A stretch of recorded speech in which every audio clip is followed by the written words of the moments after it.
So I want to ask you, how many in this room view themselves as an introvert? Hands up. How many in this room view themselves as a leader?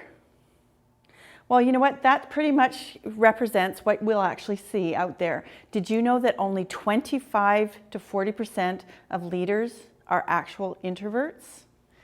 But given that fact, the question often comes up is, are introverts successful and effective? Not always, but many are. So let's just take a little look at my story, just because I want you to sort of think about it in a different perspective. So as I view myself as a leader, I always have. But I'm also a very strong introvert. I take all of my energy and all of my rejuvenation from inside, very much like an introvert does. I also tend to observe a lot around me, like most introverts do. The other thing is, a lot of people don't see me as being shy. They don't see me as being that quiet mouse in the corner. But that's because I've learned to overcome some of the challenges that come with being an introvert.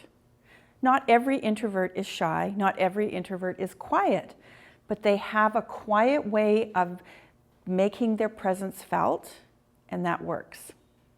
So let's have a look at two key leaders in the political arena in North America who are strong introverts. One is President Obama. The other is the Prime Minister of Canada, Stephen Harper. Now, politics, regardless of what you think of the two leaders that I spoke about, politics is primarily a field that is attracted by people who are extroverts. They love to go out and meet people. They love to get out and talk to people. They love to hear their own voice, my opinion. But that's what happens. Certain people, that's the way they act. And you know what? We need them. But when you think about Harper and Obama, they've made their mark by being introverts and have some very powerful positions. So now the other thing that I think about is, as an introvert, how can you be so effective if you tend to be more quiet, that you tend to get your experience and your strengths from inside? Part of that is exactly that. It's that quiet that actually helps you expand. And also many introverts learn ways and techniques, as I have, to actually improve their path. So how do you overcome those barriers? How do you overcome those challenges to be successful?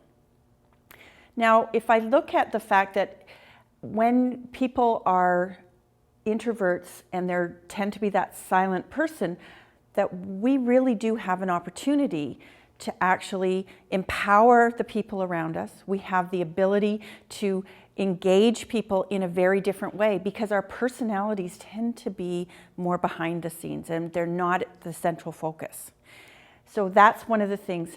Think about where leadership is. A lot of people think of leaders as having to be out in front and really the show. But I always say leadership is more about leading than it is about you. And that's why introverts can be successful.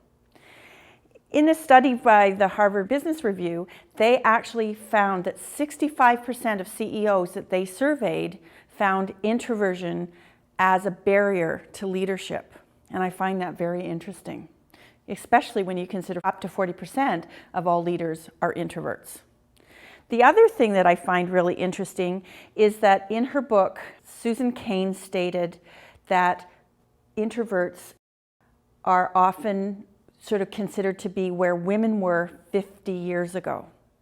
So when we think about it, she's actually saying that being an introvert today is only at the beginning of what's going to come. And I think that's really exciting, both as a woman and as an introvert. So as we go forward, think about this. There are lots and lots of opportunities. But I'm going to give you a story about two of my clients. I worked with one client. She has a company of 5 employees. She's a very strong personality, definitely an extrovert, but one of the quieter extroverts that I know. She hired all introverts in her company. Now, the reason I was brought in was to actually work with her because she found that people were underperforming, they were disengaged, and there was no creativity. Well, when I was working with her, it was very obvious. Her extroverted personality became the power, and everything was around her.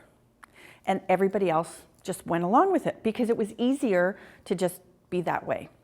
Another client of mine has a company and it's 200 people in size. Not excessively large, but large enough. Now, this gentleman, he actually works to network with people within the company and externally every single day. The interesting part is he has built a very engaged team. He has very low turnover, and he knows when to pull the right people together to get the job done. That was a really exciting team, and we actually were able to work with him to actually lead him in his industry so that his organization could grow and develop and foster, and primarily that he was able to get recognition for the work that he and his team were doing. Two different scenarios, two different people. When you look at, should an introvert be a leader? My stand is absolutely. Should you be empowering your team and building them?